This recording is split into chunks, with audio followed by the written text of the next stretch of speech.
Warning, this content is for entertainment and educational purposes only.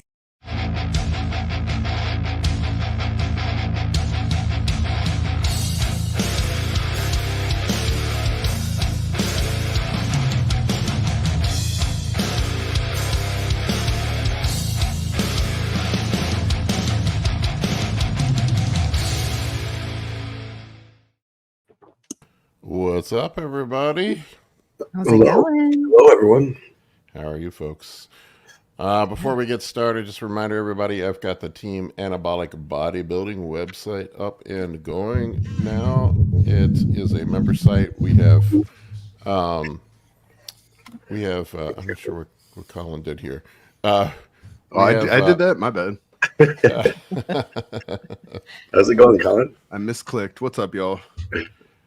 We have some cool new stuff we're doing. This week I had a live chat with the members where we talked through and troubleshoot some diets and protocols and whatnot. So that's up on the thing. But if you want to check it out, link is in the video description below. And enough of that crap. What's going on, everybody? What is up? Only a few more weeks till the Olympia. Yeah, no, I'm excited. Yeah. I'm getting excited. I'm super excited. I forget I have a show before then. Yeah. I was actually thinking about that this morning. I'm like, wow, the Olympia suit. I'm like, you have a show. Like, don't forget. Yeah. I keep telling myself I'm going to get in shape for the Olympia, and then shit just keeps happening. But your weight hasn't changed. My weight hasn't changed, but my body composition definitely has. Oh my goodness, the comments on that post. I had no idea that your feet were going to like blow up Instagram yesterday. There's some sick fucks out there. I can't tell who's serious and who's making jokes. So it's 50-50. Yeah. I definitely have some feet admirers out there. You should see my DMs sometimes.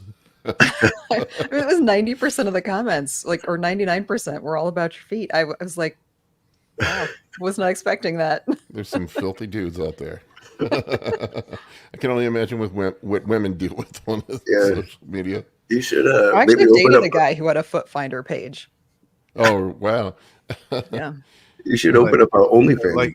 Like he had a foot finder page in that he was a fan of the feet, or he was a provider of the feet content for others. He was a provider of the foot finder content, and I did at some points in time take pictures of his feet, like doing like in leaves and like walking across grass. I'm not even kidding. Like he would have it all set up, like wiggling his feet into the fall leaves. What the fuck? That's fantastic. And people pay for it. It was like shocking. You're a very understanding girlfriend, Amy. Hey, I do not like yuck on somebody's yum. Like, let's do it. Like, let's get weird. Like, let's take a picture of your feet in these fall leaves. Sure. You're a better person than I'd be like, this little piggy's going to therapy. Like, what the fuck? We all have our fetishes, I guess. I don't know. Yeah. Dudes were freaking out over my feet. I got some ugly ass feet too. I don't know why they're huge. Since I used to wear a size 15. I think I'm 16 now with my growth hormone gains. With the growth hormone. It's impossible to find shoes. That's why I wear sandals all the time. Nike's the only place that makes shoes for me. But yeah, my body composition I've gotten softer and I weigh the same. But I have this amazing gift of where I can lose weight and get fat at the same time. It's my unique genetic ability. Yeah. But I really couldn't train for like the last week and a half because my shoulder and my elbow were all fucked up. We did a light training session last night. Colin was in, and there was like a half-ass training session, but at least it was something, I guess. Better than nothing. Got a pump. Got a pump. That's about all you can do. But I have had a couple false starts with my cycles. Like I was going to start my cycle up last week, and then I did a couple shots, and then I hurt my elbow, and I'm like, well, there's no reason taking a bunch of gear if I can't train. So might as well just keep things the same. I did try. Kurt's been on the Anadrol train lately. I tried Anadrol. I ran it for 3 days, Ryan, and I gained 9 pounds in 3 days. Yeah, absolutely. Yeah, it's fantastic, right? My resting pulse went from a 60 to like a 90. Yeah, yeah. I love that. I mean, that in D-ball. I mean, like in the bodybuilding context, like D-ball wouldn't be good, right? You don't want to blow and, but in a total, just hey, I just want to get bigger and look like I have a water hose shoved up my ass. D-ball is fantastic. It's just like you'll put on, just like you said, you'll put on 10 pounds in 4 or 5 days. And I used to love D-ball when I was in my 20s and going out to clubs and shit. Like that was like if you wanted to look big in a white t-shirt, D-ball is the way to go. Just don't take it off. Yeah. Well, hopefully by the time you're taking it off, everybody involved's not really paying too close attention anymore. Low lights, alcohol. Low lights, alcohol. You know, who cares? Yeah. The guys get all mad at me for shitting on D-ball, but it's it's not that I hate D-ball. It's just that at this point in my life, I don't see much of a. It's the context, right? Like when we were younger. I mean, it's one of the most popular ones for a reason. People are really happy with the results from it. But like, it depends on the context. Like if you're just looking to put on some mass and strength, and there's almost nothing better.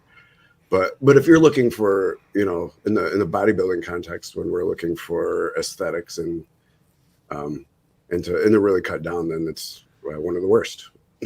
Well, when I was in my 20s, I used to think Jaeger bombs and Jose Cuervo shots were cool. So D-ball fits right into that. They used to call you D-Paul, right? D-Paul. I look at D-ball. It's sort of like the shot of tequila on a Friday night for bodybuilding. Yeah, it gets the job done. It's not pretty though. Yeah. There's fishing with the hand grenade sort of mentality there. There's been times where I thought about like, shit, I should just run it for a couple of days just to blow up. Yeah. I remember my blood pressure. I we weren't tracking blood pressure back in the 90s, but I remember I could feel my temples throbbing when I would take it. I could feel my pulse in my neck. Yeah. That's the old D-ball pump, and I would get my calves would get so pumped from just walking. Yeah. It was almost like crippling. I couldn't even bending, like my back, right? I would just, my top would get so heavy and I'd get the back pumps, and even just bending over a little bit to wash the dishes in the sink, like my back would just get so tired I couldn't even do it anymore. Forget about doing deadlifts or squats. Yeah, man. right. Fucked. Yeah. That's why the bros don't do leg day. You can't handle the back pumps. Yeah.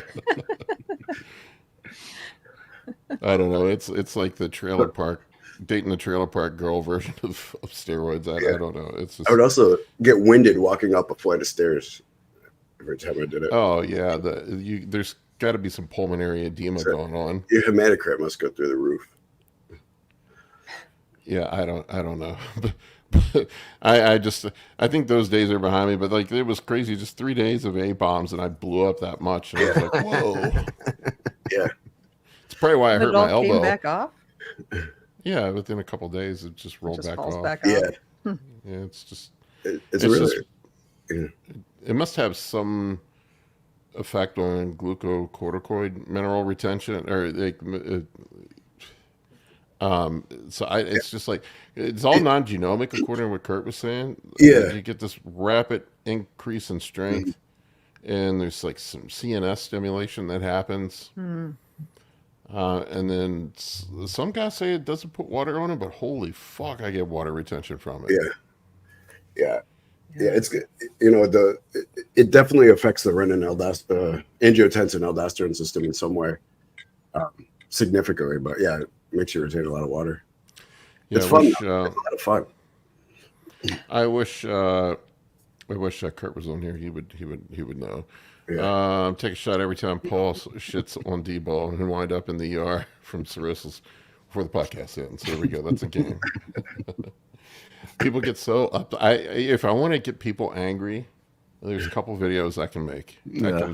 I can shit on DBOL. That gets a lot of angry people come out of the woodwork. Mm-hmm. I can talk about carnivore keto diets sucking. That gets people really, really, really upset. Or I can talk about Mike Mincer training.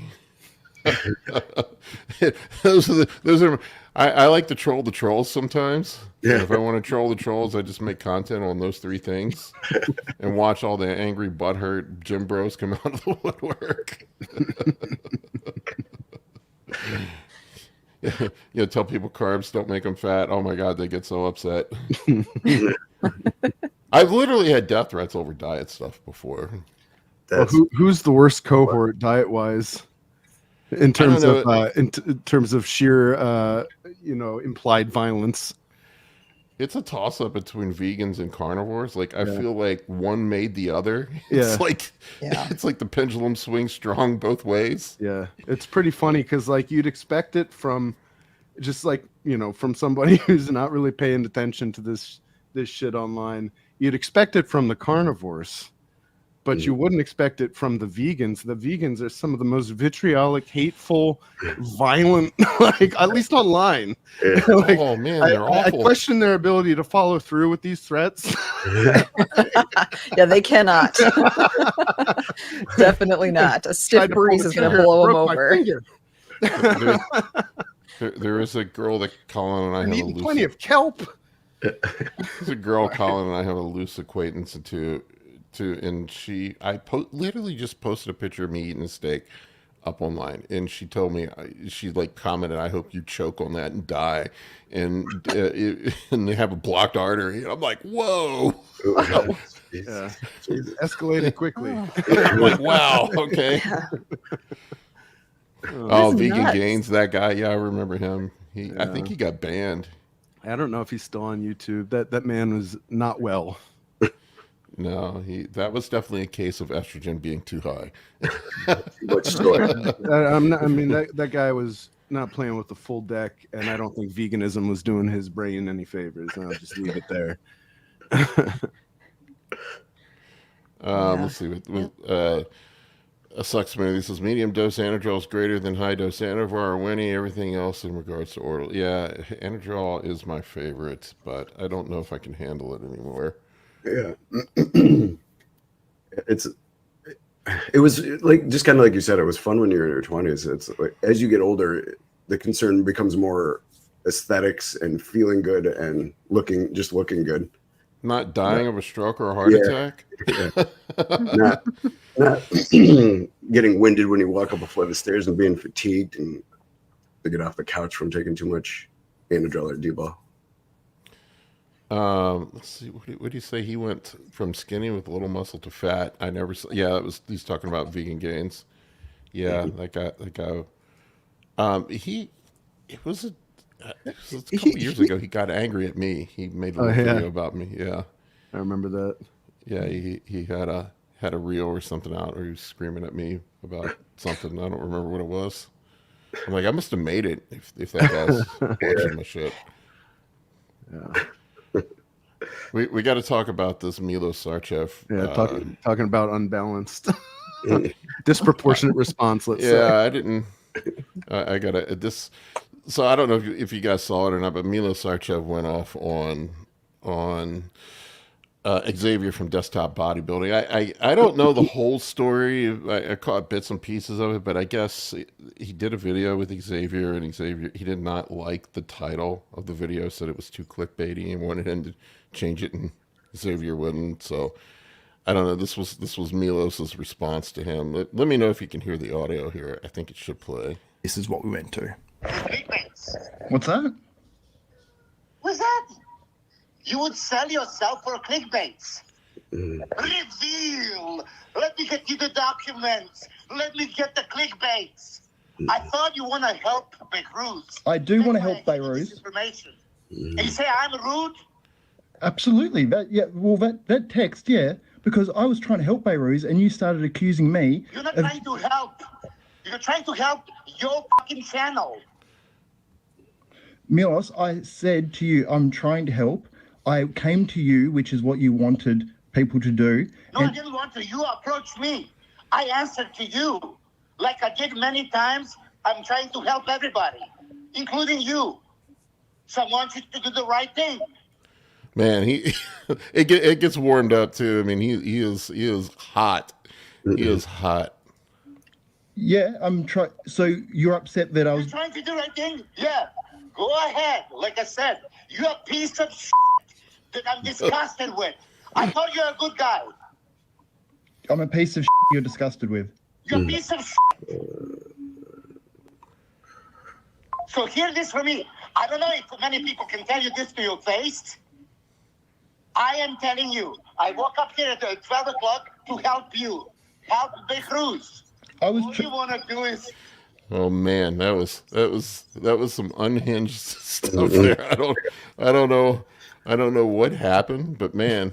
I mean, it seems like his main issue was with the clickbait nature of the title and perhaps thumbnail of the video that he uploaded to YouTube. Like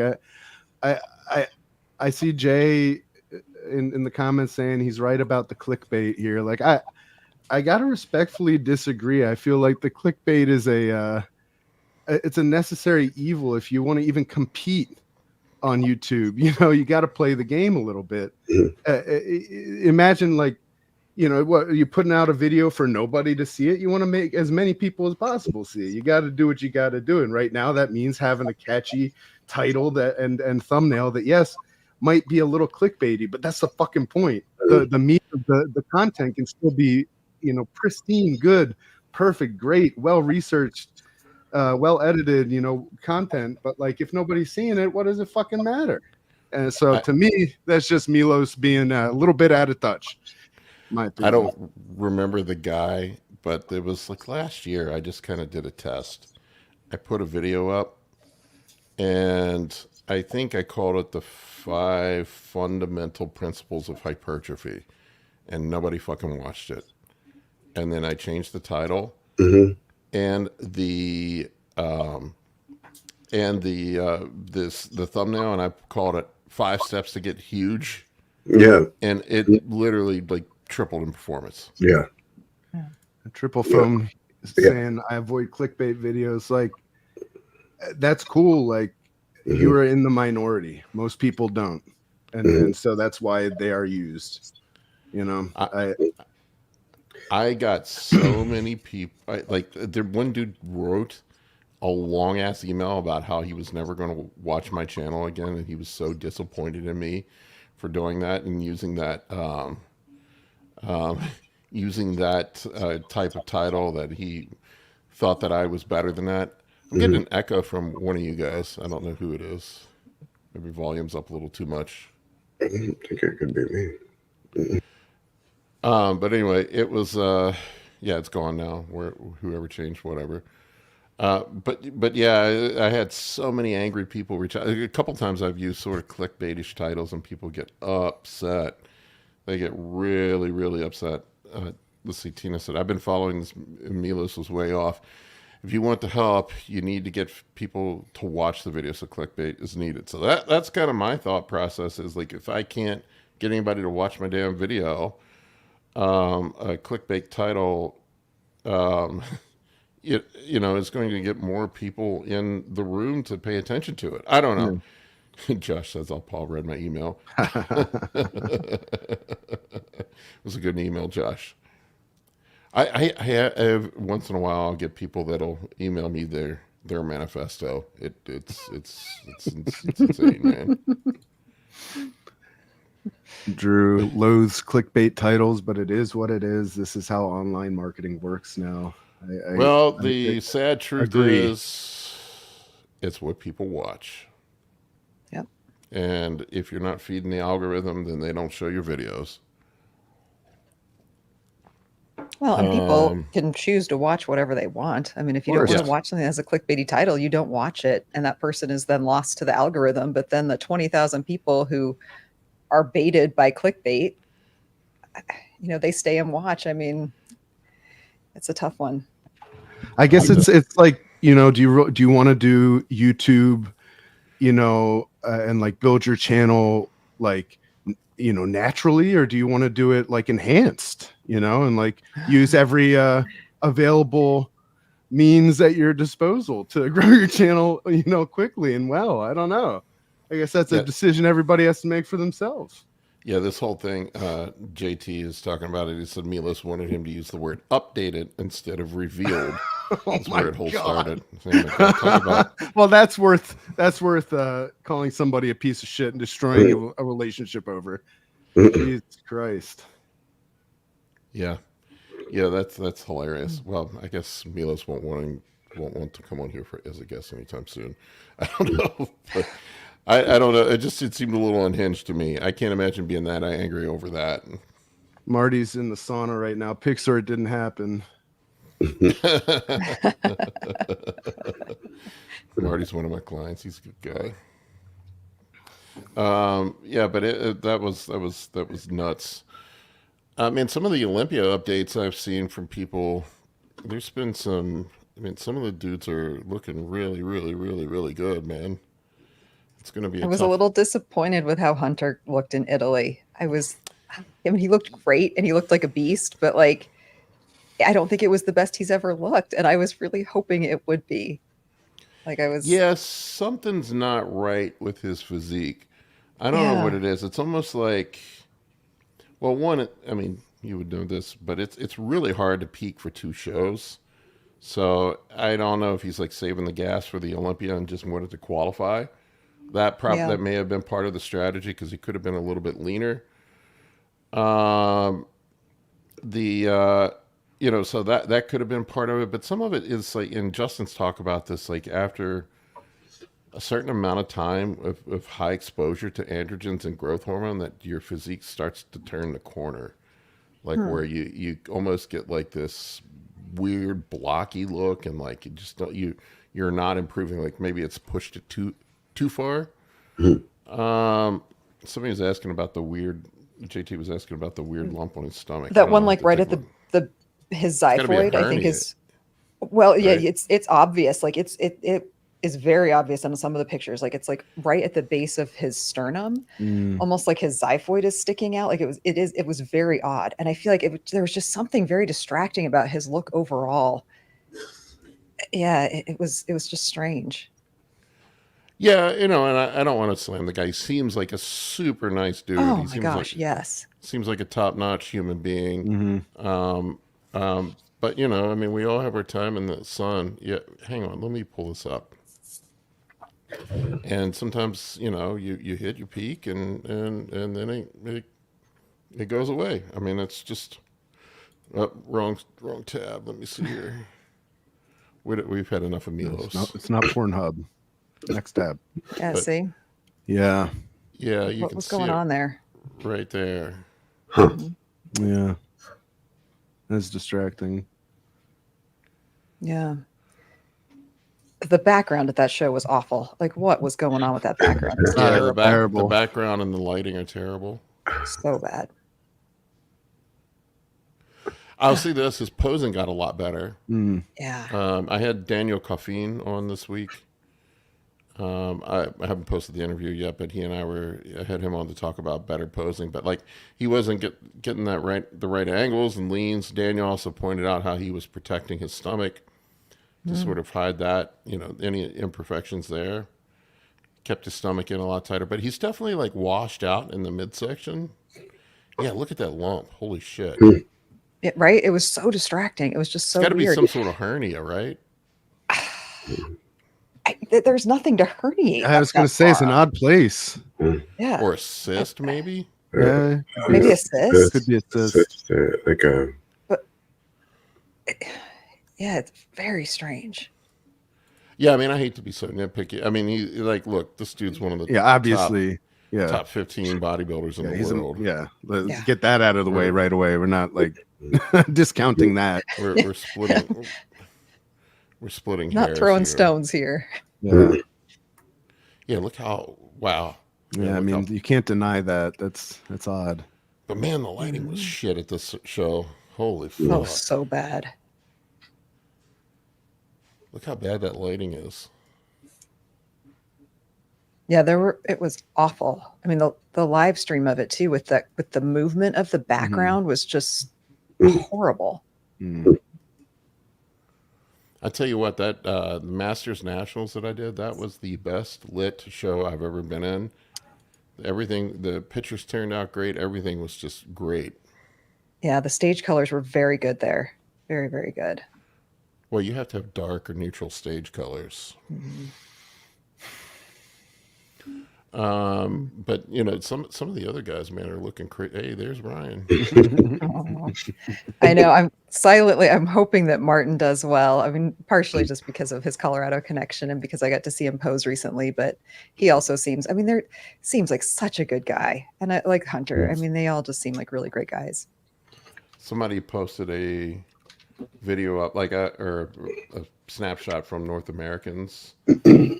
I think it was 3 or 4 years ago, of the super heavy lineup, and it was, I think it was Martin Fitzwater, Dougie Flex, and Nick Walker.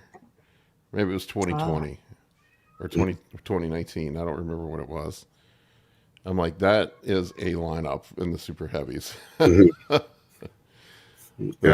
Yeah, I don't even think Martin got his pro card that show, if I remember correctly. I think so. I can hear the kitty. Yeah, he goes in the bathroom and cries because he wants attention, but he'll only receive it in the bathroom. So let me go take care of my cat real quick. Cat problems. I'm trying to find Hadi. I saw he might win the Olympia. I don't know, man. That Yeah. there was a pic of him. Let's see. Let me pull him up. I'm trying to find. How tall is Hadi? Like 5'6"? Like Short. he looks very short. I would say 5'6" is being generous. 5. So he's a hinge 5'6". Yeah, he's a hinge 5'6". So maybe 5'3". Yeah, when was this picture? This was 5 weeks ago. I mean, his arms are ridiculous. I mean, just his width too. I mean, he's so wide. I don't know. Look at this. Jesus. He was so impressive at the Arnold. It was really Jesus. it was really something thick seeing he him in is. person. Yeah, that's nuts. Like his pecs are bigger than his head. Like, I don't think you could fit another ounce of muscle on that frame. Yeah, I don't think you can.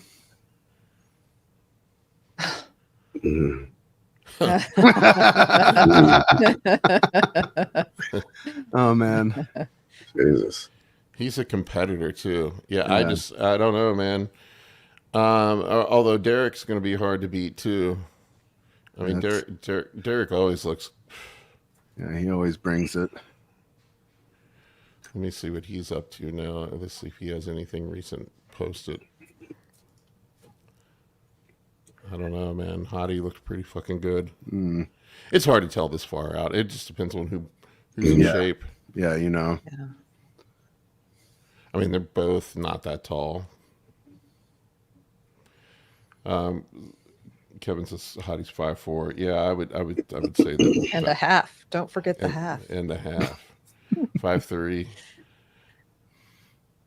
I don't remember why. Somebody was saying when he was on stage at the Arnold, I think he was only like two. They had him. I heard that he weighed in like at 225, or he was like 225 on the day of finals. They had him listed at like 240, but I don't think he was.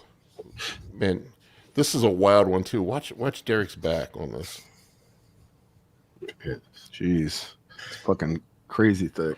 I was laughing in the comments section, all the people being critical of his form. Oh, his form sucks on the internet. Shut the Clearly. fuck up, man. That's my favorite. That's my favorite comment.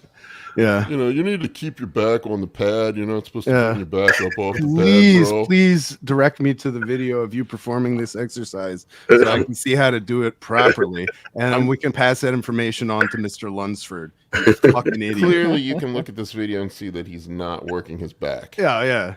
He's doing it all There- wrong. That's there's why it's no- underdeveloped. There's no contraction going on. Nothing. I Right? love people No like mind that. muscle connection. It's just so funny. Like they don't even know that like before they like regurgitate some shit like that online, that like they're just like telling on themselves every time. It's like, come on, man. What are you doing? Actually, you need to make sure that you rotate the wrist and pronate at the eccentric concentric portion of the movement. Jesus fucking Christ. I love when I was doing my show and I had guys like giving me posing critique, and I'm like, bro, have you ever done a show before? Well, no, I haven't, but I think that you should probably. It doesn't invalidate my advice. I'm just trying to help.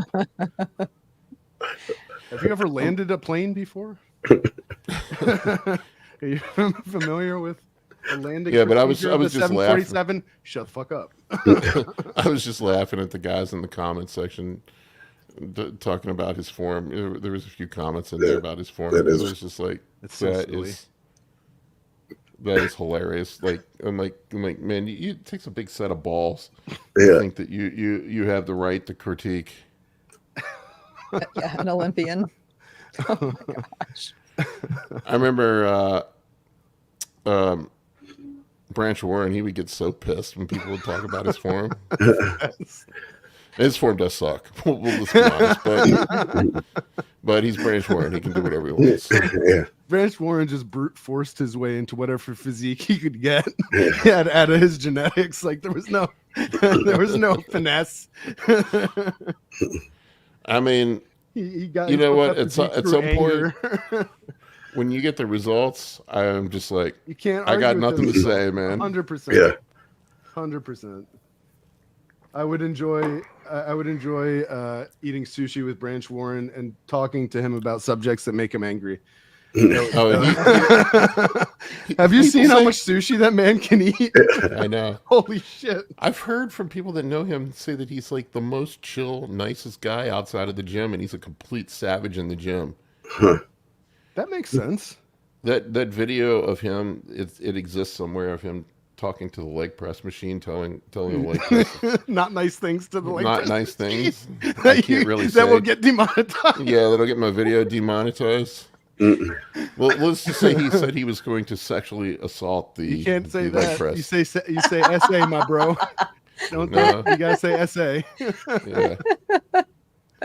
SA. Well, maybe. I mean, the that's leg machine had demonetized. it coming, right? He's like, I'm coming for you, MFer. He told that leg press machine he was going to take it out for a nice seafood dinner and then never call it back. That's what he said. Call him again. Dorothy Mantooth is a saint. It always gets me, like dudes in the gym that are super angry and loud, and then they're not that big. We had an example the other night. We were at the gym. Yeah. There was a very guy who had a very unfortunate physique at the gym that was screaming extremely loud on the leg press. Like he had people from the gosh. far end of the gym from where he was craning their necks to try to see who was making the noise. Like, and this isn't a big gym full of big people moving heavy weights already. It's not a quiet place. So to catch we're the in a attention of the bodybuilding entire powerlifting gym. And everybody feels like they have to come and report it to me. They got to tell the actual big guy in the gym. You hear that guy being loud? Like, hey, Paul, did you hear that guy over there? What's going on over there? And Paul waves his hand. He's like, "We'll allow it. We'll allow it. My friend, Stand down, everyone." my friends used to say, if I looked like that guy, you wouldn't hear a peep out of me. Well, that's how you should be. You should be humble. There was a guy dropping a full bar in the gym yesterday. I'm like, who are you trying Why? to impress here? This dude, I'm like, dropping it from, hip height. I'm like, way to go. Who are we impressed? Good job. You're impressing Yep. people with how well you can drop weight. Like, Yeah. Show me how well you lift the weight. Show me how well you control it the whole way through, and I'll be impressed. Yeah. It's like dropping the cable stack. That bothers me more than anything. Yeah, because you're gonna break that fucking thing. Then when I want to use it, it's down for maintenance for 2 weeks. Yeah, Anyway. they do break, and it's like, really? I mean, I do like occasionally I want to tap somebody on the shoulder, be like, maybe just lower that weight. Seems like you can't control it. Have you considered using a weight that you can control? I'm just wondering. Or don't use a cable machine if you can't figure out how to not just drop it from the top. I will say this, since we've made the move to a bodybuilding / powerlifting gym, the level of stupidness we see is steeply declined. It was when we were going to the general fitness center is where you see all the dumb shit. Yeah. These most of these people in here are pros, but the guy the other night was hilarious. The whole funny part about it, how many plates did he have on the He was leg on, press on the column? leg press machine. He had 2 plates on either side. Yeah, 2 plates on either And side. he was screaming like he was Ronnie Coleman lightweight baby. Fucking like, what the fuck, man? He was doing that with both legs, not just one leg. No.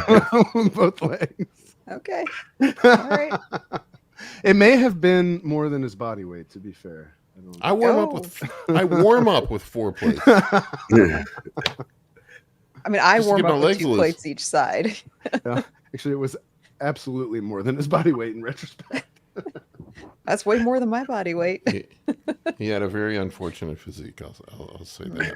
And again, I'm not hating on anybody for coming into the gym. You come in, you try your best, and everybody should be, taking steps to improve themselves, what have you, so on and so forth. That being said, it is fun to shit on stupid shit. Thank you very much, Heath. Thank you, Heath. Appreciate your donation. Thanks for watching. Just for that, I won't use a clickbait title. I'm dating this girl that has a pretty decent bench, and sometimes there'll be a guy on the bench next to us that's doing like 25s on each side, and I won't let her get on next to him and bench more than him. I'm just like, no, you can't do that. Wait till he gets done. Wait till he's done, and then you can get on. Don't You can't emasculate him. have a girl get on a bench next to a guy and do more than him. It's true. We We have have to enough protect incels egos. already. We have to protect egos. Don't let her emasculate him. Yeah. It seems like where the majority of the ego lifting and the incel lifting happens is over in the, you know where it happens, Colin. Well, I'm sorry. Well, I was looking at what Money said here. What did you say? I said the majority of the incel ego lifting happens over in the fill in the blank section in the CrossFit / the portion of Olympic the gym that lifting. has the fake turf. the Olympic And the bouncy lifting. weights. Functional fitness area. If your weights, if your 45s are padded in rubber, you might be lifting like There's a lot of like a it sounds weenie. like it's like the weightlifting version of the kids karate class over in that corner. They're all doing their big movements, and then their their yells along with it. All right. But the important thing is that they had fun. I love the owner of our gym. I think Brandon had a hand in designing the layout of the gym. They put that shit all the way like in the back obtuse corner of the gym where nobody can hear it. By design. By design, it's so great. It's like all the way over in a corner. Like the powerlifting is right up front as you walk in the door. Bodybuilding is like all over next to the powerlifting, and then all that bullshit is in the back corner, the back of the class. Oh man, let's see. Functional training is the plague on the industry. So much gyms wasted on goofy nonsense. I've always wondered, people tell me I train for functional strength, and I'm like, do you think what I have is not functional? I guarantee you, if we got on a jujitsu mat, Yeah. I want to know. Well, I mean, what is the function of the clean and jerk? Yeah. When do you have to pick something up that looks like what you're picking up when you do a clean and jerk in the manner in which you do it? When? Tell me when. Where's the function? I've never seen a fireman run into a burning building and pick somebody up like, hop, hop, and then run out of the building like this. It doesn't seem very fucking functional to me. I don't know. That's funny. The bigger I got, the more friends would ask me to help them move. So I used to tell them these are just ornaments. They don't actually, can't actually use them. I don't like lifting furniture. So I just used to pay for professional movers whenever my friends asked me to help them move. I hated it. Yeah, the whole functional training thing just drives me nuts. I'm like, what does that even mean? Like Amy said earlier, JT, I'm not yucking on anyone's yums, okay? JT says, wouldn't it make more Whatever sense to whatever jerk order of first, then clean operations later? is most pleasurable for you. Oh man, there's gonna be some upset people from this one. What? Did we miss any? I'm trying to think. I think we hit on everybody. People are always like, well, you're just on stage in your bikini, bro. And I'm like, yeah, that's true. Yeah, I'll give you that. But everything leading up to it is just as functional as what you're doing. It doesn't happen by chance. Like I didn't just wake up one day with this physique. Like, oh shoot, look at that. Might as well compete today. I love it when people tell me that bodybuilding isn't a sport. And I'm like, bro, you tried going through contest prep one time. Yeah. Oh, okay. And let's you go up and do 3 rounds of posing for 10 minutes and let me know if it's yeah. Compare that to 9 holes. Just saying. Dudes are backstage after a show, like after going through rounds of posing, you know, just gassed out on the floor, sweating.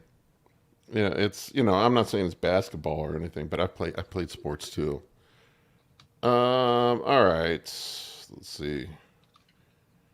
Stabilization and balance is really important for elderly people who lose their coordination. Okay, that's fair enough. Not losing it though is the key. I mean, that's Yeah. And yes, even just doing chair squats and for an elderly person improves their balance. Like they don't need to be doing crazy stuff, standing on a mobility ball. Like even just literally squatting to chair height and up and like increasing that like shows promise. But I mean, to me, the key for healthy aging and for healthy muscle maintenance is just don't stop. Like don't lose it. Then you don't need to regain stability. Yeah. I looked at a guy like Sylvester Stallone. He's just trained like a bodybuilder his whole fucking life. Yeah. Yes. It's great. Yeah, or look at the pros in the masters division that are 70 and above. Like, It's yes, your fantastic. body ages, but you just if you keep it moving and keep it functional, to use the buzzy word Brielle using it functional, like you have to function it. You have to make it function for you. I mean, look, honest truth is like once I'm done with bodybuilding, I definitely am going to change up my training and probably incorporate some jujitsu and movement and stuff into it. Talking about functional strength, like that's I mean, Paul will tell you, I'm all the time we're doing various movements in the gym and I'm like, oh, this is a, you know, this is a cross collar choke basically, you know, or this is like I'm like working my closed guard here. I'm like, you know, this would help my scissor sweep, you know, like it's all functional. I'm just saying. You don't think like training like a bodybuilder will help with your functional strength. I encourage you to get on the mat with anybody who trains jujitsu and lift weights and let me know how that goes for you. Let me know if that strength felt functional. He said Sly is on tons of GH, as he should be. Yeah, absolutely. That's my plan. When they bury him, his gravestone is going to rise over the so much. I'm sorry, it's stupid. That's part of though being just a dynamic athlete is doing things that are not just sport specific. I mean, like yoga and for you guys, jujitsu or anything else. I mean, those keep your mind healthy too. I mean, I have a heavy bag, you know, to do some boxing occasionally, like just those things that like challenge your mind muscle connection in a different way. But if you don't have the foundation of strength behind it, I mean, as you age, that's going to be a detriment. Keeping both is the goal. Yeah. Drew said some of the guys that worked at Nautilus in the 70s and 80s are now in their 70s and 80s are in good shape and relatively healthy doing bodybuilding style workouts. Funny story for you. That's where I started off my gym career. I worked at Nautilus. I started working there, I think it was in 1991 through like 94, 95. And I got certified as a Nautilus trainer. I ran people through their training program. So I'm very familiar with Nautilus. I worked there for 4 years. I don't even think they're around. And I don't think they have any fitness centers left anymore. No, I they don't think still so. make some equipment, but it's not the same company. It's not got bought out or something. But yeah, I'm very familiar with Nautilus. I had a fun time working there. Met a lot of friendly middle-aged women. Friendly. Made a lot of sales. Closed a lot of deals. A lot of private personal training sessions. At a commission. Climbed out of a lot of windows. I mean, functional training comes in all forms. Yeah, functional strength helps when you got to climb out of a second-story window. I did Land in a bush without breaking your ankle. I did do a lot of functional training during those years. Oh shit. Oh man, yeah, it was great times. I had so much fun. That was the most fun I've ever had at a job. It didn't pay shit. But the benefits. Met a lot of women, partied like a rock star. I did it all through college. It was like the best college job ever. I remember it was a toss up between there, and I was working fast food too. So, how did you come to start the IT company? I didn't own it. I worked for some guys that I owned a mortgage and real estate company, lost my ass in the financial crisis, and then went to work for these guys, and I was their operations director, and then the CEO after that. But that was my history there. Oh, okay. Yeah, Colin still works there. Colin, that's Yeah, how we met each that's other. great. That's great. So what did he say, Paul? If you started your own gym, I was just commenting that's a good question. what would be some of the must-buy machines you would bring in? Oh man, I love the fucking. My gym has some great stuff. The Panada and Prime stuff. Atlantis. I don't know, man. It's a toss-up between the Panada and the Atlantis. I like some of the Atlantis stuff a lot. You like the some of the Atlantis stuff for the legs, in Yeah. particular. And then what is the shoulder press that we do Atlantis as well? Yeah, that's Atlantis. I don't know what Atlantis does with their hack squats and their leg machines, but like every hack squat causes me leg pain. The Atlantis hack squat does not. Like knee pain I don't specifically, right? Yeah, knee pain. Yeah, I don't get knee pain. Yeah, and we have a lot of Panada. I mean, just the gym I'm in has a lot of great equipment.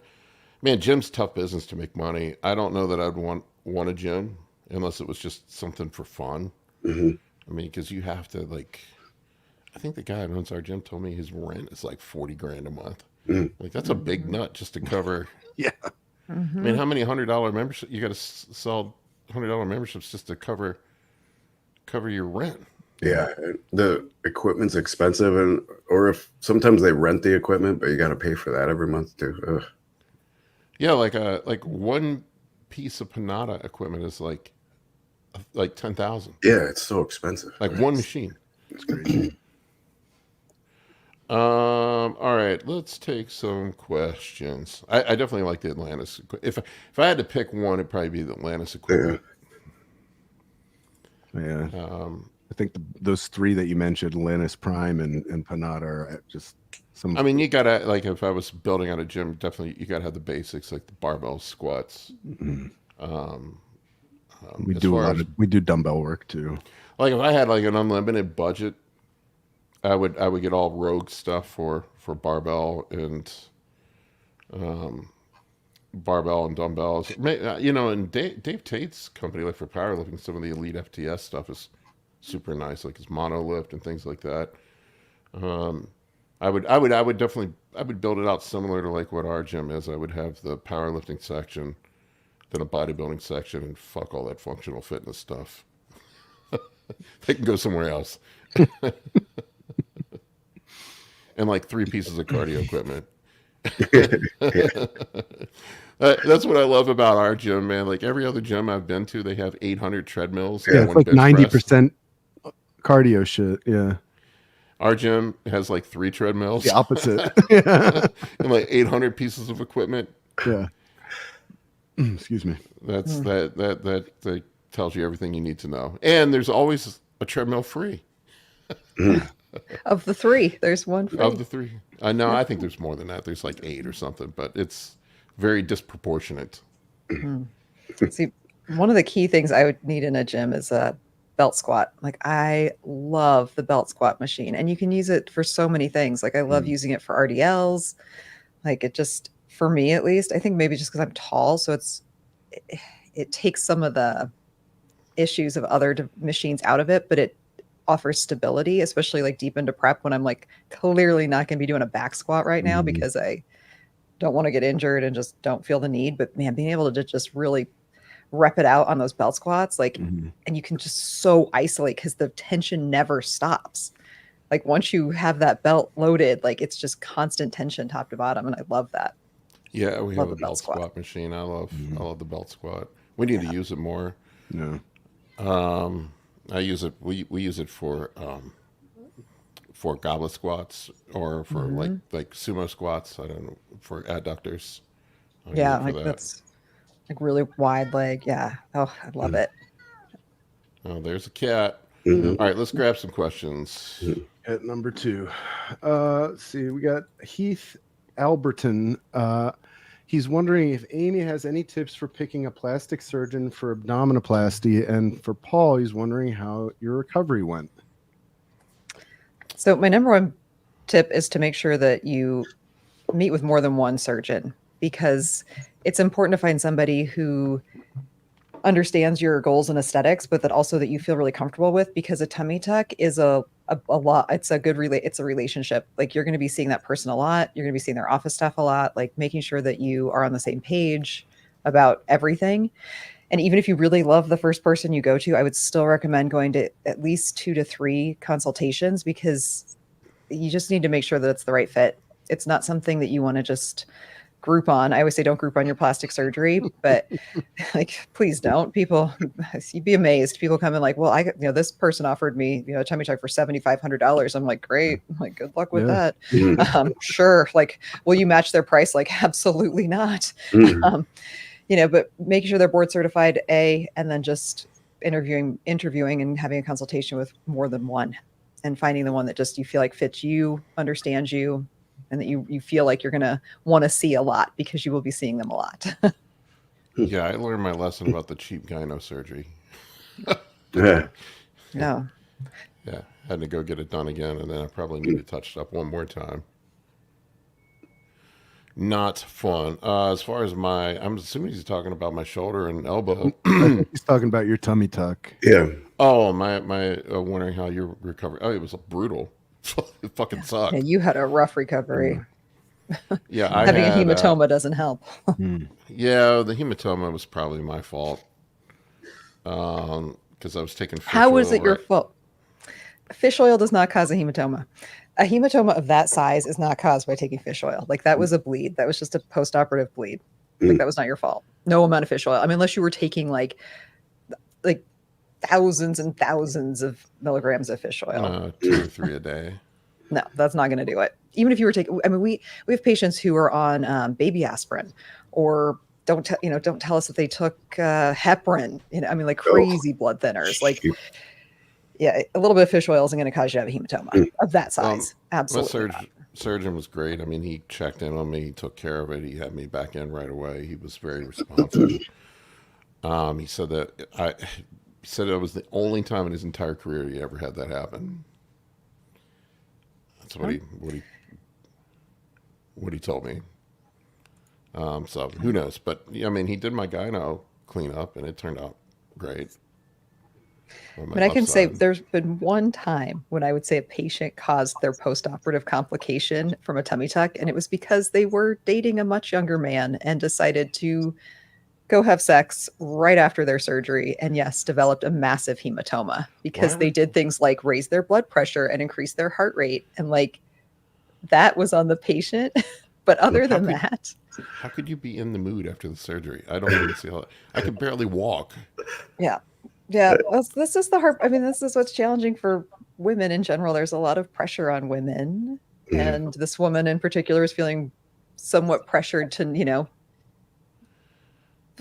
not disappoint her much younger boyfriend. And that's also what people think other people want, right? Did her boyfriend probably want that? Probably not. And then she ended up back in the hospital, like with a massive hematoma. Well, it sounds like she needs to find a new boyfriend. Yeah. Oh, she did. I don't have anything nice or constructive to say about that situation. Yeah, that's crazy, man. I could. that was the furthest thing from my mind. That and my balls were the size of grapefruits afterwards because all the blood went into my balls. Oh my Yep, God. swelling is dependent. It's going to go to the lowest point. I was more concerned about that than the hematoma on my stomach.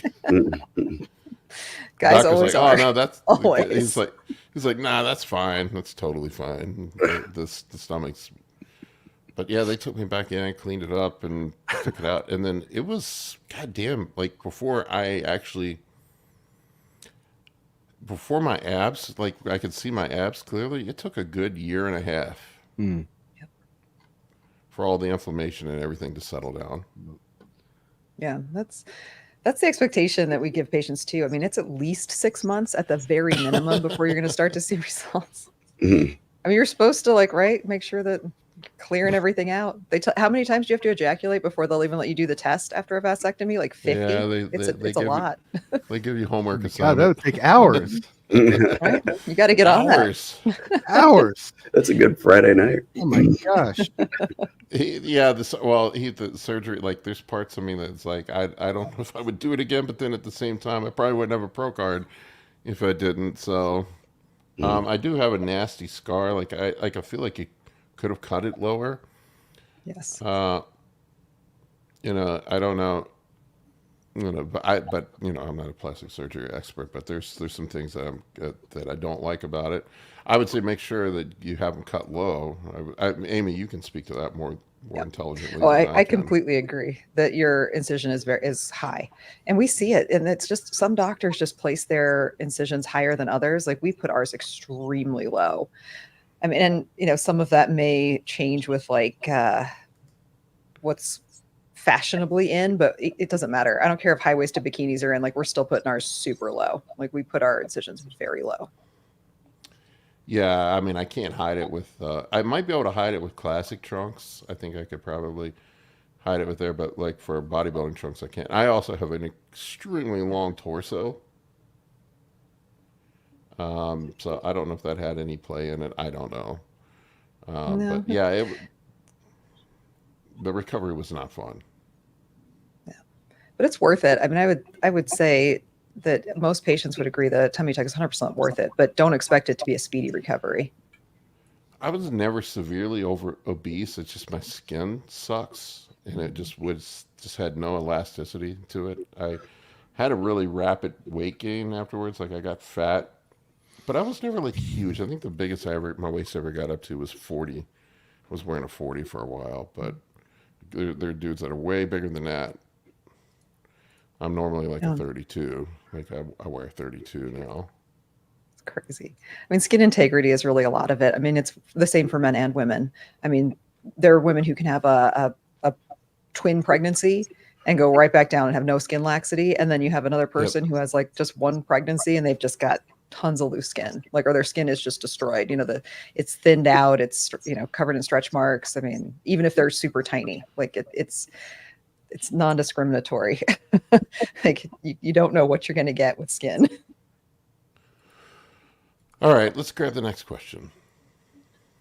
Charles wants to know if running Mast E versus Mast P on prep makes a difference. I mean, Ryan, you can probably speak to this more, but I mean, the only major advantage for running E over P is just being able to modulate things quickly. Mm-hmm. Yeah. Yeah. Did you mean P over E? That's why, like, as you get closer to stage, you want to switch to short esters so you can change something really quick. Yeah, I mean, that's the only advantage. I'm lazy. I never do that. Mm-hmm. I always run longer esters into the show, but I generally have my clients switch to shorter esters further out. I don't know. It's been 50-50. Like sometimes, like I want a little bit of that. I want that. So here's the thing. Like if you pull stuff, I like pulling stuff 7 to 10 days out from the show in case I have any lumps. I don't want any lumps on stage. I saw guys at North Americans that had lumps, and it's not a good look. The only thing I can think the advantage with having a longer ester is you can pull earlier and still have the drug present in your system. Yeah. Yeah. You know, so it's sort of, you have to weigh that out versus the other. And like guys that tend to hold, I would say Masteron, I like leaving in my system because it's going to keep me drier. Test would be the one that I may want to pull out quickly. Yeah. Yeah, I didn't think about it in that context. But that does make sense, Paul. That's an unconventional take, man. I've never heard anybody else say that. Yeah. But that's my thought process on it. So I'll run Mast E just because it's less shot volume, and then I'll switch to Test Pro, getting closer to the show, so I have some room to play with my test doses. I'll run Tren Ace as well. I like faster esters with Tren because it's Tren. Yeah, you have to. Are you? Do you run Tren right into the show? I didn't use any this year. Oh yeah, that's right. That's right. That was good.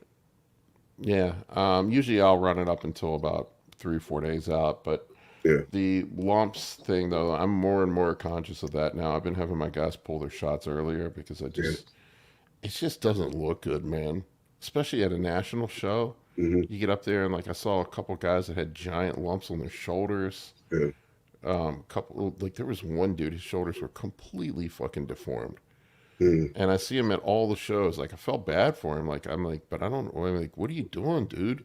Like it's not a good look. I don't know if it was SEO or if it was gear, but his shoulders looked deformed. Like he had one that was bigger than the other. I'm like, that's not a good look, man. You're not going to place well like that.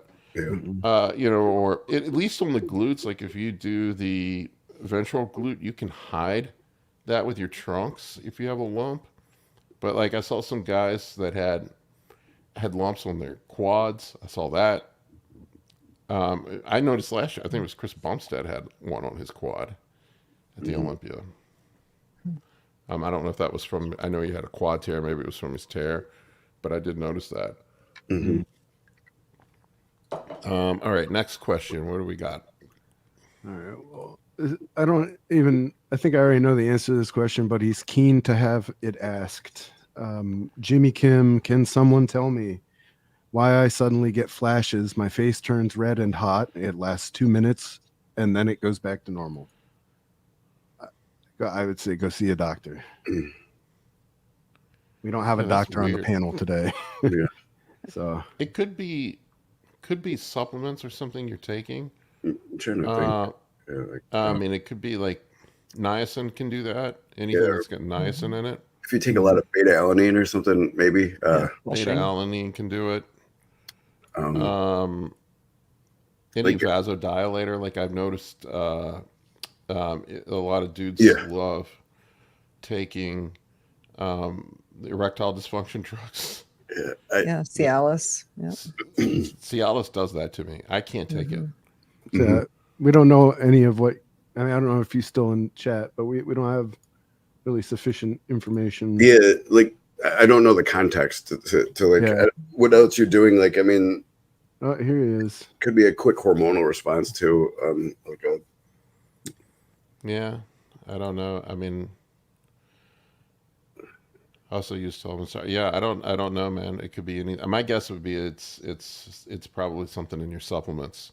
Yeah, I would take a look at the contents in your supplements. That's more likely to be what's going on than anything. But track it, like see what you do leading up to it. I mean, because even a food allergy could cause that.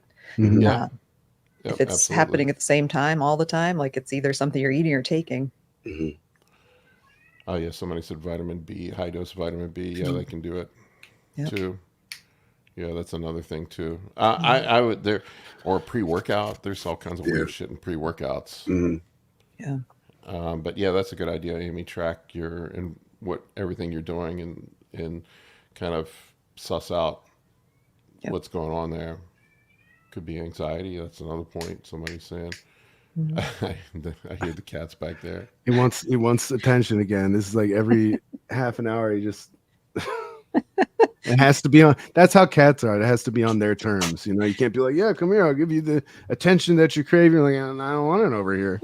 No, they're like, you will come to me, human. Jimmy said he was taking B12. I mean, I guess if you're due high enough doses, you could have some flushing from that. It's probably supplements would be my guess. I'm not making a medical diagnosis, but that would be my guess. I would start eliminating some supplements and see if that fixes it. I get it bad from niacin. Like I can take niacin, I look like a goddamn tomato. I'll break out in hives sometimes. Yeah. Yep.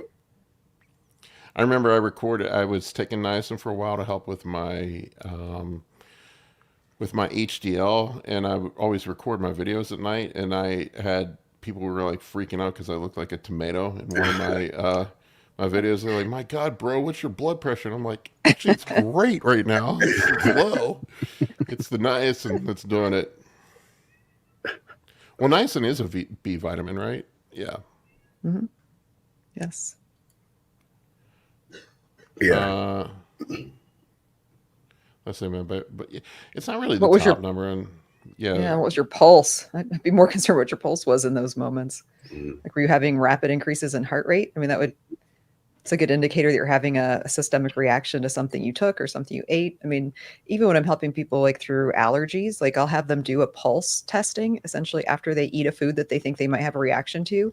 If you do, like, your heart rate will actually increase after you consume a food that you have an allergy to within those few minutes of eating it. Same thing would happen with a supplement. Yeah. And I mean, taking your blood pressure when you're already thinking that you might be freaked out. I mean, it's a little bit of white coat syndrome. Like, it's going to be higher if you think it's higher. Like, that's not a great indicator either. I mean, you would have to have data, meaning you'd have to have your blood pressure before the event happened when you didn't know it was going to happen, then during the event, but maybe didn't know your blood pressure was being taken, and then immediately after, and then take the average of those three numbers to see if there was an actual meaningful spike. So, I mean, that's even why people, that you take your blood pressure every single day just to kind of get rid of that white coat effect that you can get from over 80. I mean, that's a little high. It's not crazy. Yeah. It's not like the dude I posted in our chat the other day that had 300 over 200 or whatever it was. Crazy. Well, and if it's transient, if that's one reading, I mean, Yeah. Somebody asked if I'd have AJ on the podcast, and I've had AJ on before. He's popped in. that was a great interview. You guys had a really good interview. Yeah, Yeah. it was a good one. AJ's hard to tack down sometimes. I know he's busy. He's got a lot going on. All right, let's grab another question. You guys are making it very difficult for me today to choose a question because I don't think we're going to be able to get to all of these, and there are so many good ones today. Let's see. I'm not being sarcastic, actually. I'm not getting ready to make a joke this time. I thought being this was sincere. Set it up joke, for a man. doozy. I'm sorry, y'all. I was being sincere. The funny man's being serious. You guys are actually like killing it with the questions today. You guys are bringing a lot of good questions. Oh no, that's how I know I play too much. When you I try to be sincere. Bailey Downing, can I just do flat and incline bench for a complete chest? I'd say no. What else would you add? Or would I you stay really- away from bench? I fucking hate bench presses for chest. Like I don't think they do shit. Like honestly, like the dudes with the, I don't know. I guess it depends on your structure, but I this is another thing I saw at North Americans. Tons of dudes with huge front delts, big triceps, and no pecs, and those are the guys that are bench pressing all the time. They're the big bench crew. Look at powerlifters. If you want an example, powerlifters do exclusively flat bench, and most powerlifters don't have big chests. They have little chest, huge front delts, huge triceps. And I think that at least for me, I was a big bencher. Colin used to work with me, but I could push some weight around on bench. It's probably my best lift. And it's all it was all I got out of it was front delt development. And I don't know. And look, I'm not saying that it's not the best thing, but it's also like if you look at most exercise, like bench does not converge. Like you're not actually getting a full contraction on your pecs. Your pecs bring your arms closer together, right? It pulls the way the muscle works, it pulls your arm to the midline, right? Mm-hmm. So why wouldn't you want to do an exercise that's going to pull your arm to the midline if you want to maximize development? Like that, the bench press doesn't do that. You can do that with dumbbells. You can do that with machine presses. I would argue that a lot of the machine presses that converge are probably a better option. If you want to bench. Just do it knowing that it may not be ideal for the purposes of building your chest. And then furthermore, I would put the caveat in that it's probably, if you continue to bench and you continue to progressively overload your bench, it's probably just a matter of time till you're going to hurt yourself. I also read a study, and I was kind of looking into bench presses. I was going down with my bench press hate. And it's not that I hate bench presses. I love fucking bench pressing. I'm good at it. Yeah, me too. I'm a good bench presser. I just never got much chest development out of it. Bench press, I saw a thing, and it was from, I forget the association, but it was basically the Orthopedic Surgeons Association. There are more orthopedic surgeries from bench press than any other exercise in the gym. Squat, deadlift, anything. Pec tear repairs is the number one surgical procedure from lifting weights. Yeah. Which Hands kind of down. makes It wasn't sense even close. when you think about the anatomy of the pec, like you said, Paul. It's not. I mean, so you're putting all that tension at the insertion At or the the insertion. origin. Yeah, like I Yeah. mean, and pushing from there, Yeah. and that's not really allowing the chest to do what it does, which is more of an Exactly. abduction Yeah. or an adduction. Sorry, an adduction. You know, and that's Adduction, just so much tension just right on that tendon. and where right does every pec tear happen? At the top. Mm-hmm. Yeah. It It's not rips pulling from the here. sternum. Yeah. No, it's Yeah. not ripping from the sternum. No, it Yeah. rips from the Yep. insertion in the shoulder. So And once you have a pec tear, if you have any dream of being a bodybuilder, your bodybuilding career is fucked after a pec tear. Yeah. So I don't know. I just I really have kind of changed my thought process, and I know I'm going on a rant here about exercise selection. I've gotten very passionate about exercise selection. Like I look at it for body, and I've had to because I've had injuries and gotten older, and I want to continue to progress as an older bodybuilder. And how important exercise selection is, and I don't think guys think this through critically. You have to look at the fatigue cost of an exercise. Is it going to blow the rest of your workout out? You have to look at the injury risk of a potential exercise. And one, does it even stimulate? Is it even the most effective thing for stimulating growth in that, putting mechanical tension in such a way that we're going to cause a stimulus for hypertrophy? I don't think bench press answers any of those questions well. It's horrible for risk. I don't know, fatigue cost is probably not too bad, but and it's not actually that great at stimulating mechanical tension on the chest for growth. So like if you want to be a power lifter, it's great. Right. Fine, whatever you want bench to be. is great for getting better at benching. Benching, yeah. And there's nothing wrong with that. If you want to get really good at benching, you want to be a power lifter and bench a ton of weight, like you should do a lot of bench. But if you want to build a chest for getting on stage in bikini, that's a different story. I have the same argument with from the floor deadlifts, and I know I was just gonna say that. That's the one I see no benefit from. That's the one I miss. Deadlifts. Paul misses bench pressing. I miss deadlifting. Yeah, fucking I mean, love floor. deadlifting.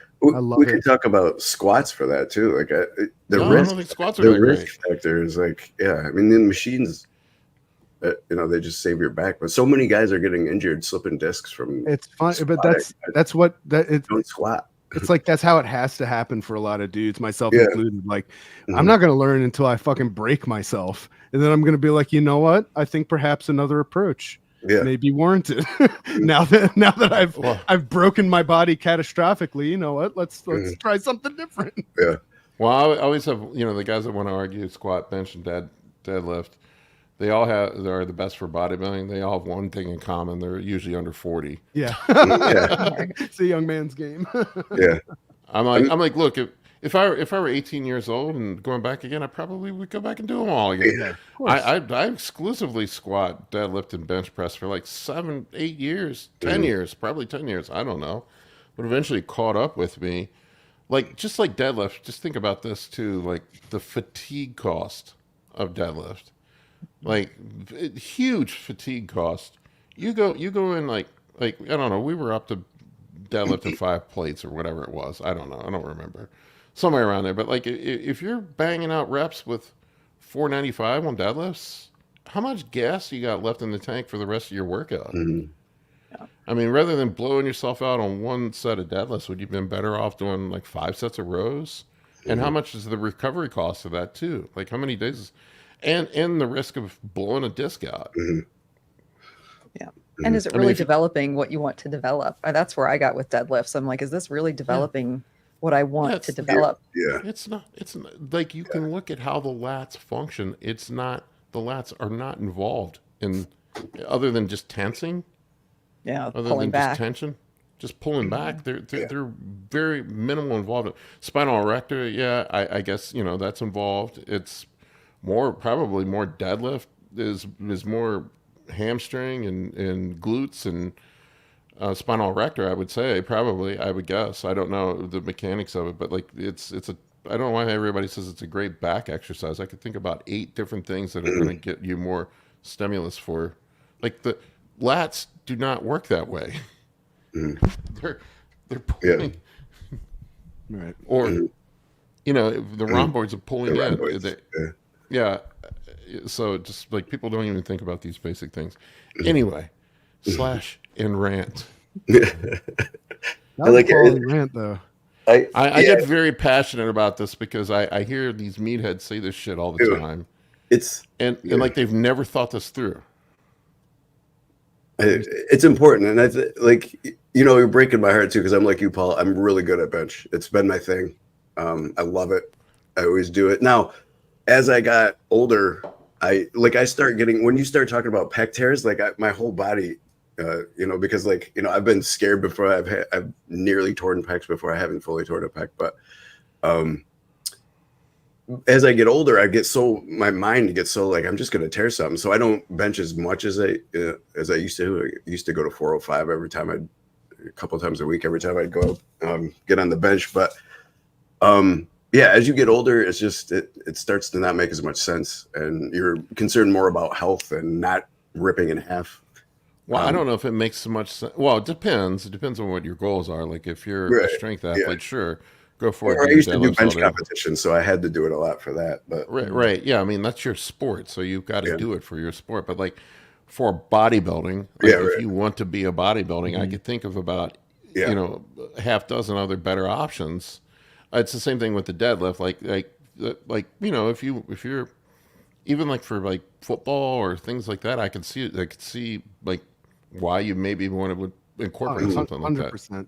Talking about functional strength, there's definitely times where you need to be able to pick something up and move it like you would be doing a deadlift. Yeah, I mean, there's nothing more functional than picking something up off the floor, right? Right.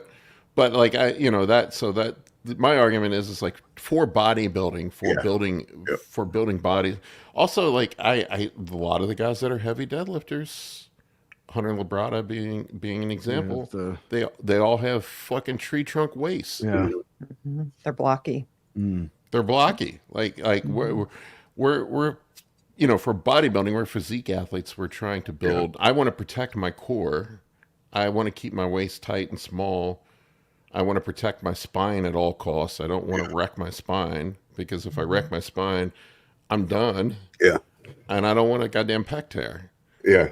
I think you're totally right in terms of risk factor, especially as you get older. Yeah. Yeah. So look, it's not that I'm shitting on deadlifts. I did a ton of deadlifts. I've done tons of deadlifts. I've done tons of squats. I've done tons of bench press over the years. I just don't think that they are I've really kind of, one of the things that the last 4 or 5 years, I've tried to look at the most optimal and efficient ways to be the best bodybuilder possible. And you have to get more creative as you get older, because you don't have the money in the bank where you don't have these injuries, and you have a body that responds to this stuff when you're younger. I think Drew said you can, he was talking about, or somebody was talking about deadlifts can be done with some safety of proper form. You can. I mean, I'm not saying that. I'm just saying I think there are potentially better options. We're talking about return on investment here for bodybuilding. And bodybuilding, you look at it, bodybuilding is a longevity sport. The longer you can compete, the more money you're going to make. And like I see a lot of these guys that are hardcore heavy trainers. They don't make it past 40. Mm. And then you got a guy like Dexter Jackson that was using all machines, or Kamal Arghani. Kamal said he's 50s and still competing. Yeah, it's crazy. You know, how much more money and earning potential is a guy like that going to have over the dude that blows himself out at 38 or 35? Or, I mean, Dorian, how old was Dorian when he retired? In his mid 30s. He's young.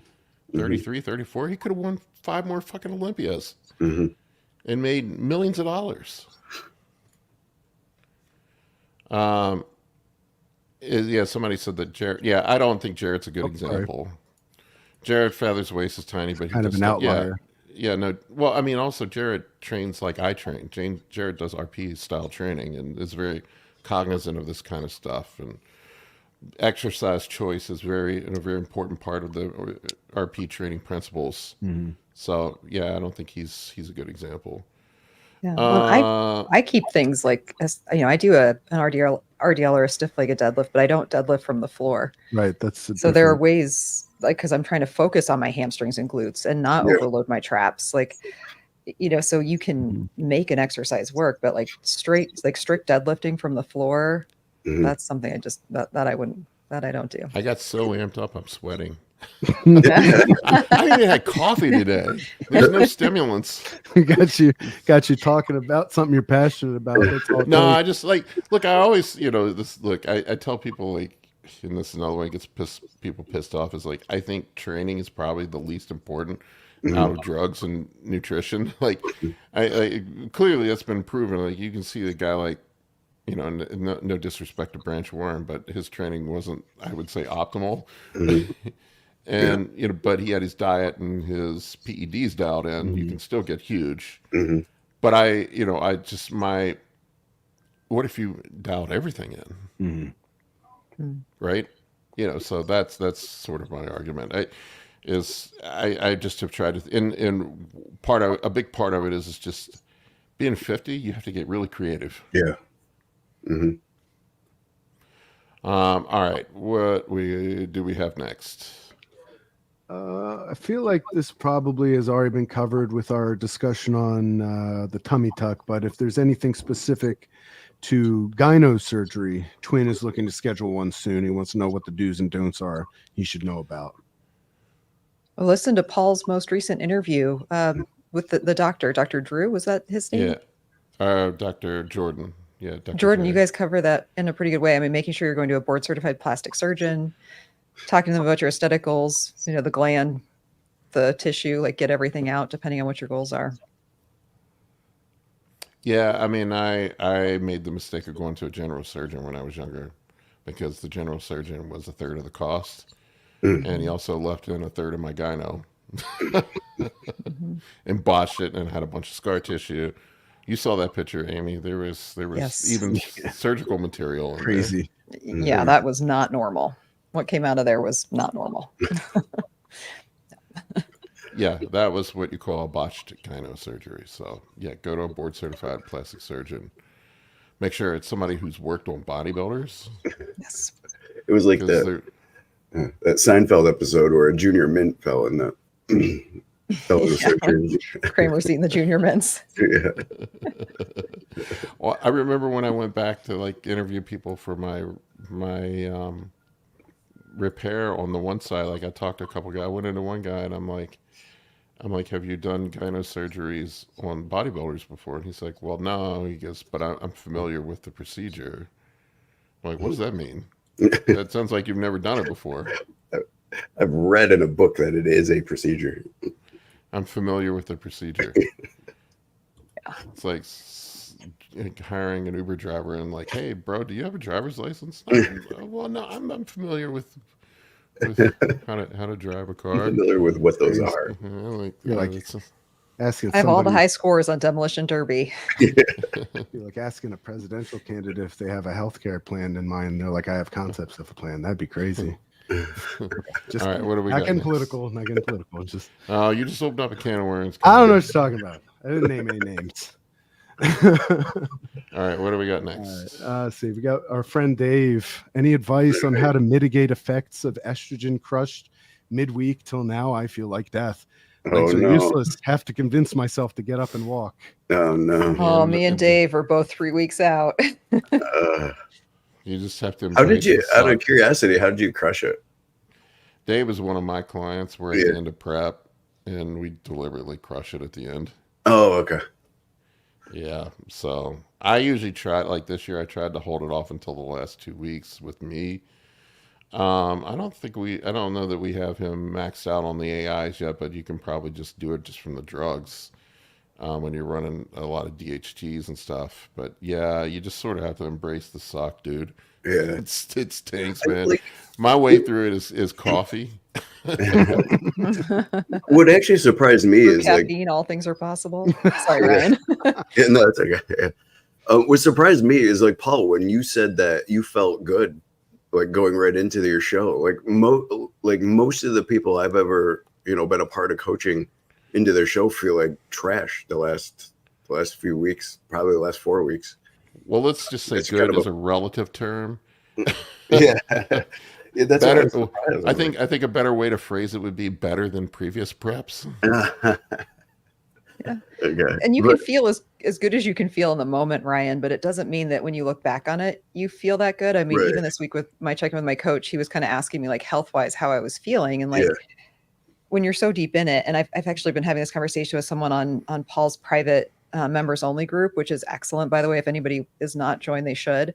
Mhm. Kind of about the effects of low estrogen specifically, because my estrogen is extremely low, and they were asking me how I felt because the symptoms that they have been correlating with low estrogen were not what I was stating. Mhm. But in general, like your body knows that it's in a bit of an unhealthy place. And that's what I told this person was that, how do I feel overall? Like I feel delicate. Like I feel like, wow, like we are walking the razor's edge. Like, do I Yep. feel great? Yes. Do I feel like I have coherent conversation 50% of the time? Do I also feel like if I don't actually look at every single stair I walk down that I'm going to trip and fall and break something? Did I leave the house without a shirt on? I mean, like stuff like that. Like, but how do I feel? I mean, if someone asks me how I feel, like I feel great, but like it's a prep great. Yeah, right. Okay. Yeah, Yeah. that does help too. I've been at the end of preps where I can barely function. But you don't realize it, right? Like you're going because you just keep going. Colin was with me on that one where I over dieted really bad. I was about this close to being like concerned that first prep. Like I was like, I'm supporting my friend, he's doing his dream and stuff, but like he also kind of is scaring me a little bit now. It's funny, like, I've had clients go through it and I've had friends go through it, and it's like you don't realize it in the moment. It's only afterwards that you realize that you pushed it too far. That's what Amy was saying. Yeah. Interesting. I was on the verge of death, man. It was not.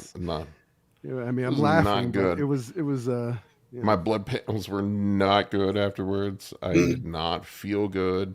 Mm-hmm. It was a bad spot, and I didn't look good. Imagine that. Yeah. No, I felt pretty. I think the big difference this year, like if you're eating food, you definitely don't feel as shitty.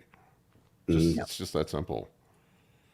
Well, take care of your mental health too, I think does help. I mean, knowing what you're in for with prep, I think helps make it better.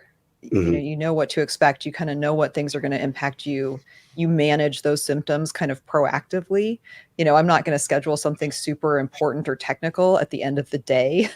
To do that first thing in the morning when I know that my energy is likely better, or I'm more with it, or after I've had a meal, so that I'm a little bit more with it. I think you learn how to manage yourself better and your emotions better, and all of that does make for a better prep. And eating.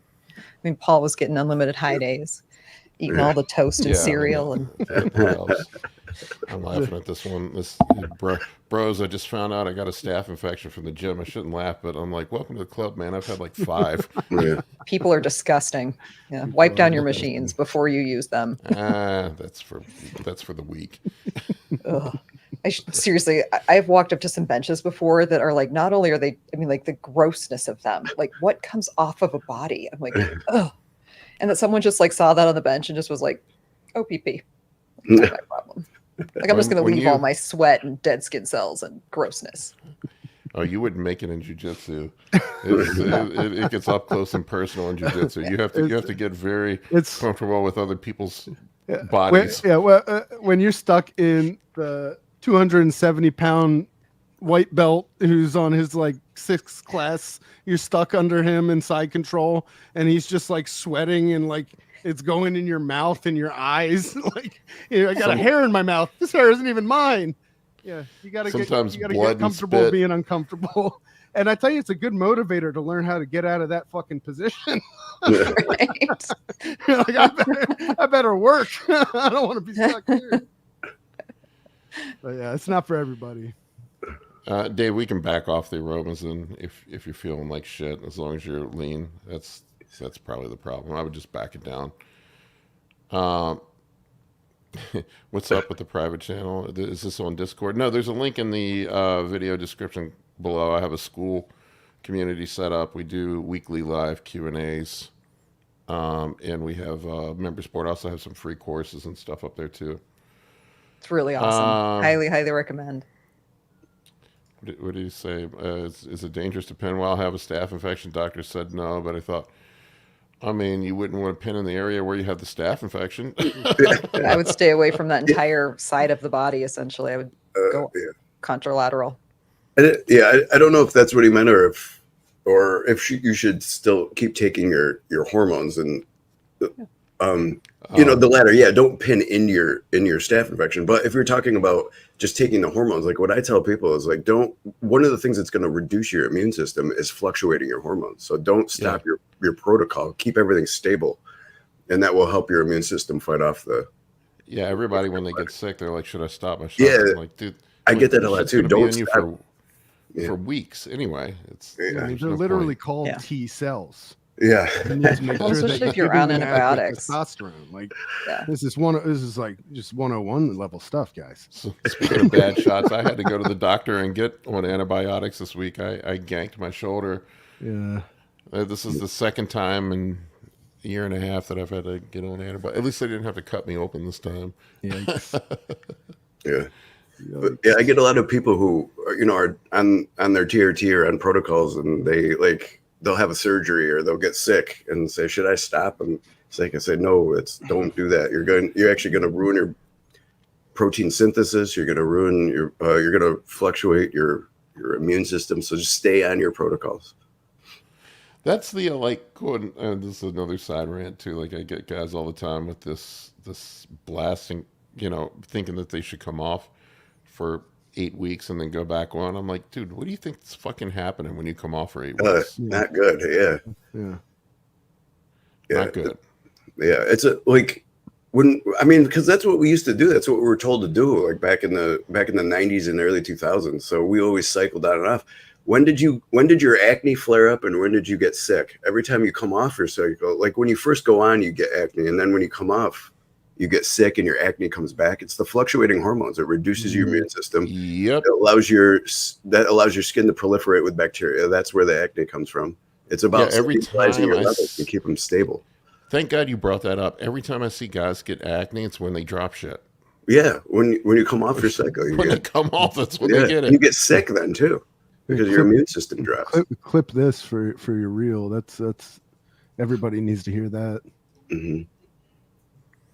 Yeah, I like it's the fluctuation. So I always tell people, because it's one of the common things that I have to answer in the TRT clinic is people are like, oh, the testosterone is giving me acne. No, the testosterone is not doing that. Estrogen is not doing that. It's the fluctuation in the hormone, the change in hormone is causing that. Stabilize your levels, keep them staying. Your immune system will recover, and then the acne will abate. All right, let's get one more in and then I gotta go. Okay. One more. I've only had one meal today, folks. This is a problem. That's not good. You should be. And you've burned so many calories with all of this enthusiasm. I'm all like worked up from talking about poor exercise selection and how much bench presses suck. You burn 1,000 rant calories. Rant calories. I get very passionate with my rants. What all needs is some carbohydrates, perhaps in the form of an apple. Lucas wants to know, apples. do we eat apples? If yes, which one is your favorite? And do you eat the whole apple or do you leave the core? You had us Only in the first half. Savages Yeah. of course. What the fuck are you Seriously. It's like a monkey eats an apple with the whole Dude. core. I also don't eat the chicken bones, just for what it's worth. Oh my gosh. I love apples. I love all apples. I eat Like, one every day. I love I a good do- golden delicious, a honey crisp, a Fuji. I do. Love Fuji's.